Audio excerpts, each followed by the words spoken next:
तिचा एक डोळा बाद आहे हे जेव्हा तिच्या होणाऱ्या नवऱ्याला कळले तेव्हा त्याने जे केले ते पाहून आश्चर्यच वाटेल. आज संध्याकाळी वेदिकाला पाहुणे पाहायला येणार होते. वेदिकाला तिची आई येता जाता सारख्या सूचना करत होती. सगळं काही व्यवस्थित पार पडू दे म्हणून आजी देवाला सारखे हात जोडत होती. बाबा इतर तयारीमध्ये व्यस्त होते, पण वेदिका मात्र थोडी धास्तावलेलीच होती. सगळं काही नीट होईल का हा विचार तिच्या मनात सतत येत होता. खरं तर तिला इतक्यात हे सगळं नको होतं, पण बाबांच्या पुढे तिचे काही चाललंच नाही. बाबांनी सांगितले की मी पसंत करेल त्या मुलाबरोबर तुला लग्न करावे लागेल, आणि वेदिकाने खाली मानेने त्यांचे म्हणणे ऐकून घेतले.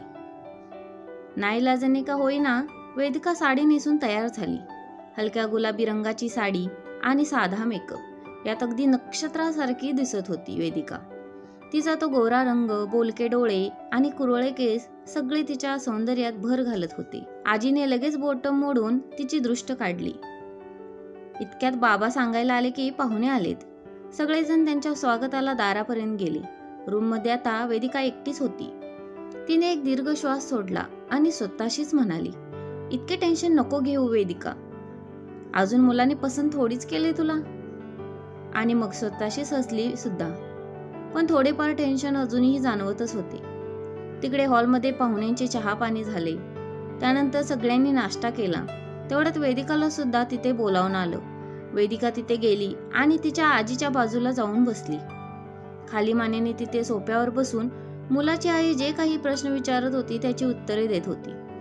पण एक नजर एक सारखीच तिच्याकडे बघत होती, ती म्हणजे सुशांतची. सुशांत राहून राहून तिच्याकडेच पाहत होता आणि त्याच्याकडे न पाहताही हे तिच्या लक्षात येत होतं, आणि त्यामुळे वेदिका अधिकच गोंधळी होती. शेवटी सुशांतच्या आईचे प्रश्न संपले आणि वेदिकाने सुटकेचा निश्वास सोडला. वेदिका हॉलमधून तिच्या रूमकडे जायला निघाली, पण जाता जाता तिने एकदा सुशांतकडे पाहिलेच. सुशांत सुद्धा तिच्याकडे पाहत होता. ती सुद्धा आपल्याकडे पाहते म्हटल्यावर तो जरा ओशाळला आणि दुसरीकडे पाहू लागला. त्याचा झालेला गोंधळ पाहून वेदिकाला जरा हसू आले, पण दुसऱ्या क्षणी घरातील सगळी मंडळी इथेच आहेत हे आठवून तिने आपले हसू रोखून धरले आणि तिच्या रूममध्ये निघून गेली. त्यानंतर काही वेळाने पाहुणे सुद्धा निघून गेले. घरी आई बाबा आणि आजी बराच वेळ त्या पाहुण्यांबद्दल बोलत होते आणि दुसऱ्या दिवशी निरोपाचा फोन आला. त्यांना वेदिका खूप पसंत पडली होती. आई बाबा खुश होते, वेदिका मात्र काळजीत पडली.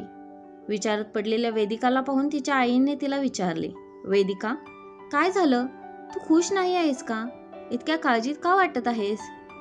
आई, मला वाटतं आपण मुलाकडच्यांना सगळं खरं खरं सांगायला पाहिजे, यासाठी वेदिका म्हणाली. अजिबात नाही, आणि हा विषय पुन्हा कधीच काढायचा नाही. निदान लग्नापूर्वी तरी त्यांना कळायला नकोच, इतका चांगला मुलगा हातातून जायला नको, आई संतापून म्हणाली. आता मात्र वेदिका एकदम गप्प बसली. खोटं बोलून लग्न करणे तिला अजिबात पटणारे नव्हते. सुशांतने कुठून तरी वेदिकाचा नंबर मिळवला आणि तिला मेसेज केला. वेदिकाला मात्र त्याच्याशी बोलताना अवघडल्यासारखेच वाटत होते. शेवटी एके दिवशी सुशांतने स्वतःहून तिला कॉफी शॉपमध्ये भेटायला बोलवले. वेदिका मात्र आता काळजीत पडली. तिने ही गोष्ट आईला सांगितली.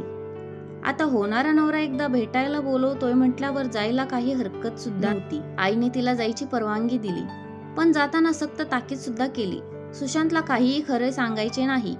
वेदिका सुशांतला भेटायला कॉफी शॉपमध्ये आली. सुशांत 10 मिनिटे आधीच तिथे पोहोचला होता. त्याची आणि वेदिकाची ही पहिलीच भेट असल्याने त्याला आज उशीर करायचा नव्हता. वेदिकाने सुशांतला पाहिले आणि ती पाहतच राहिली. व्हाईट टी शर्ट आणि ग्रे जीन्समध्ये तो खूपच हँडसम दिसत होता. डोळ्यावरचा नंबरचा चष्मा सुद्धा त्याला अगदी शोभून दिसत होता. दिसण्यावरून तर अगदी सोजवळ वाटत होता. वेदिका जरा उघडतच त्याच्या समोर गेली. तो वेदिकाला म्हणाला, हाय, कॉफी शॉप शोधायला जास्त त्रास नाही ना झाला? नाही, ॲटोवाल्याने व्यवस्थित सोडले इथपर्यंत, ती म्हणाली. छान. सुशांत वेदिकाकडे पाहत पुटपुटला. काय? वेदिकाने विचारले. व्यवस्थित सोडले ते छान, तो जरा गोंधळून बोलला. अच्छा, त्याने प्रत्यक्षात तिला छान म्हटले होते हे तिला आधीच कळल्याने तिने हसून म्हटले. मी काय घेणार, काय ऑर्डर करू तुमच्यासाठी? सुशांतने विचारले. त्याआधी मला तुमच्याशी काहीतरी महत्त्वाचं बोलायचं आहे, वेदिका जरा गंभीर होत म्हणाली. आता मात्र सुशांत सुद्धा थोडा गंभीर झाला होता. वेदिका नेमकं काय बोलणार आहे हा प्रश्न त्याला पडला होता. तो वेदिकाला म्हणाला, बोल ना. खरं तर मला हे तुम्हाला आधी सांगायचे होते, पण सांगू शकले नाही. पण अजूनही फार वेळ गेलेला नाही. आणि जर आपल्याला जन्मभर हे नाते प्रामाणिकपणे निभवायचे असेल तर त्याची सुरुवात तुमच्यापासून काहीही लपून मला करायची नाही आहे, वेदिका म्हणाली. तुम्हाला नेमकं काय म्हणायचं आहे? सुशांतने विचारले. एका अपघातात माझा एक डोळा बाद झालाय. एका डोळ्याने मला काही दिसत नाही. मी 5वीत असताना होळीच्या दिवशी पाण्याने भरलेला फुगा माझ्या डोळ्यावर पडला होता. माझ्या आईबाबांना त्यामुळे माझ्या लग्नाची खूप काळजी होती. त्यांना वाटायचं की या डोळ्यामुळे त्यांच्या मुलीशी कोणी लग्न करणार नाही, म्हणून त्यांनी ही गोष्ट मला तुमच्यापासून लपवायला सांगितली. त्यांच्या मते ही गोष्ट लग्नानंतर जर तुम्हाला कळली तर फारसा फरक पडणार नाही. मी त्यांना चुकीचं सुद्धा नाही म्हणू शकत, कारण ते सर्व माझ्या काळजीपोटीच करतायत. पण मला लग्नासारख्या पवित्र नात्याची सुरुवात खोटं बोलून नाही करायची. तुम्हाला खरं कळल्यावर तुमचा जो काही निर्णय असेल तो मला मान्य असेल, वेदिका म्हणाली. सुशांत मात्र वेदिकाचे बोलणे अगदी मंत्रमुक्त होऊन ऐकत होता. वेदिकाचे बोलणे संपले तरी सुद्धा सुशांत गप्पच होता. त्याला पाहून वेदिका म्हणाली, काय झाले? तुम्ही काही बोलत का नाही आहात? तुम्हाला माझा राग आला असेल तर तो साहजिकच आहे, कुणालाही आला असता, वेदिका म्हणाली. पण मला नाही आला तुमचा राग, सुशांत म्हणाला. म्हणजे? वेदिकाने आश्चर्याने विचारले. म्हणजे आधी मी फक्त तुमच्या सौंदर्याच्या प्रेमात होतो, पण आज मला तुमच्या मनाच्या सौंदर्याचे सुद्धा दर्शन झाले. ज्या प्रकारे तुम्ही प्रामाणिकपणे मला हे सगळे खरे सांगितले त्यावरून तर मला तुम्ही अधिकच आवडायला लागले आहात. तुमचा सच्चेपणा अगदी काळजाला भिडलाय माझ्या. जोडीदार सुंदर असण्यापेक्षा प्रामाणिक असणे जास्त महत्त्वाचे वाटते मला. आणि तुम्ही तर सुंदर पण आहात आणि प्रामाणिक सुद्धा. खरंच तुम्ही मला आयुष्याचा जोडीदार म्हणून लाभला तर माझ्या इतका नशिबवान मीच असेल, सुशांत म्हणाला. आणि सुशांतचे बोलणे ऐकून वेदिका मनापासून हसली. वेदिकाच्या मनावरचे ओझे आज कित्येक पटीने कमी झाले होते. खऱ्या अर्थाने आज सुशांत तिला मनापासून आवडला होता. त्या क्षणापासून त्यांच्या प्रेमाची गाडी निघाली ती थेट लग्नाच्या स्टेशनपर्यंत येऊन पोहोचली. मोठ्यांच्या संमतीने आणि देवाब्राह्मणाच्या साक्षीने दोघांनी लग्नगाठ बांधली आणि आयुष्यभर एकमेकांचे मन जपत ती गाठ अधिकच घट्ट केली. जेव्हा आयुष्यभराची सोबत करायची असते तेव्हा त्याची सुरुवात प्रामाणिक असणे खूप गरजेचे असते.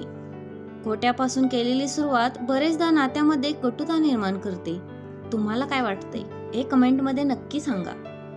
आणि जर ही कथा तुम्हाला आवडली असेल तर व्हिडिओला लाईक शेअर करा आणि अशा छान छान कथा ऐकण्यासाठी चॅनेलला सबस्क्राईब सुद्धा करा. धन्यवाद.